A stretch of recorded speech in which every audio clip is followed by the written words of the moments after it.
ఆ తల్లి పరిస్థితి ఎంతగా విషాదతుల్యం అయిపోయిందంటే, కొడుకుకి అన్ని మ్యానిపులేషన్ స్కీమింగ్ నేర్పించింది కదా, అన్ని నేర్పించిన తర్వాత చివరికి ఆ కొడుకు ఏం సాధించాడు?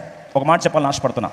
ఇప్పుడు ఇంతగా స్కీమర్, ప్లానర్, మన భాషలో కంత్రిగా తయారు చేస్తే కొడుకుని, ఈ కంత్రికి దినకంత్రి దొరికాడు మామ.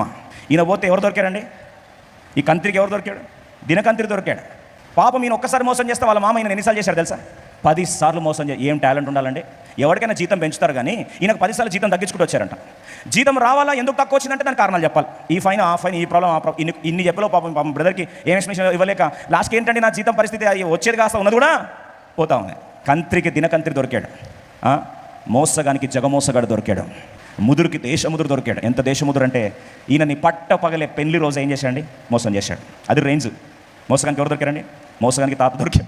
ఎంత మోసం చేశాడంటే నచ్చని భార్యను తీసుకెళ్ళి నచ్చిన భార్యలాగా పెట్టి ఆయన పెళ్లి రోజే పట్ట పగలే మోసం చేసి తీసుకెళ్ళి ఆయన చేతిలో పెట్టాడు. నచ్చని భార్యతో 7 సంవత్సరాలు, నచ్చిన భార్య కొరకు ఇంకొక 7 సంవత్సరాలు, 14 సంవత్సరాల నరక యాత్ర అనుభవించి చివరికి నచ్చిన భార్యతో ఉండాలంటే నచ్చని భార్యకు నచ్చదు.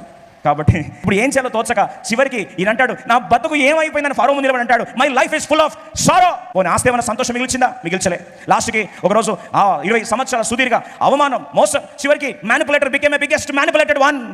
ఈరోజు విషాదం ఏంటంటే ఆ తల్లి ఏదో చేద్దాం అనుకుంది, ఆ బిడ్డ చివరికి మోసపోయిన వాడైపోయి 20 సంవత్సరాలు గిర్రం తిరిగి లాస్ట్కి వచ్చి పెనియల్ అనుభవంలో వచ్చి ఏడుస్తుంటాడు, అయ్యా నేను ఎంతో ఆశపడ్డాను అయ్యా, ఆశీర్వాదం పొందుకున్నాను అనుకున్నాను అయ్యా, ఈ ఆశీర్వాదం కుట్రపూరితంగా మ్యానిపులేషన్స్తో, స్కీమింగ్తో, అది చేసి ఇది చేసి ఎన్నో మ్యానిపులేషన్ చేసి నేను ఏదో సాధించాను అనుకున్నాను అయ్యా, లాస్ట్కి నేనేమీ పొందుకోలేకపోయాను, ఈరోజు ఒంటరివాడిని అయిపోయాను, నాకు నిజమైన ఆశీర్వాదం ఇవ్వలేదని గుర్తిస్తున్నాను.